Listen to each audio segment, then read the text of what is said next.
এবার দেশের গণ্ডি পেরিয়ে নিজেদের কৃতকর্মের জন্য বিদেশেও মার খাচ্ছে নিষিদ্ধ ছাত্রলীগ। জাতিসংঘের সদর দপ্তরের সামনে বিএনপির এক কর্মী নিষিদ্ধ ছাত্রলীগের এক নেতাকে মারধর করছে এমন ভিডিও ইতোমধ্যেই ভাইরাল। ওই ভিডিও দেখে অনেকেই বলছেন, আওয়ামী শাসনের 15 বছরে চালানো নানা অত্যাচার নির্যাতনের ক্ষোভের বহিঃপ্রকাশ এটি।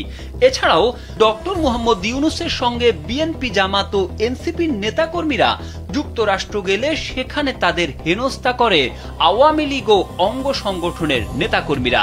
চুপ থাকলেও এরপর থেকে সজাগ হয়েছে নেতাকর্মীরা। জানা যায় মারধরের শিকার ছাত্রলীগ নেতার নাম হৃদয় মিয়া। তিনি ছাত্রলীগের যুক্তরাষ্ট্র শাখার সভাপতি পদপ্রার্থী। ভিডিওতে দেখা যায় মারধরের সময় বিএনপি কর্মী এবং আওয়ামী লীগ নেতা উভয়কেই গ্রেপ্তার করে যুক্তরাষ্ট্রের New York City police department NYPD। Riaz Rahman Hossain বিএনপির একজন কর্মী। তিনি থানায় গিয়েছিলেন, কথা বলেছেন। আশা করা হচ্ছে খুব দ্রুত সে ছাড়া পেয়ে যাবে। তিনি আরো বলেন, ওই ছাত্রলীগ নেতা এয়ারপোর্টে বিএনপি মহাসচিব মির্জা ফখরুল ইসলাম আলমগীরকে অকথ্য ভাষায় গালিগালাজ করেছে। সেই ক্ষোভ থেকে রিয়াজ তাকে মেরে 2টি দাঁত ভেঙে দিয়েছে। ছাত্রলীগ কর্মীরা বিএনপির অনুষ্ঠান ভণ্ডুল করতে এসেছিল, সেজন্য সে বেধড়ক মার খেয়েছে।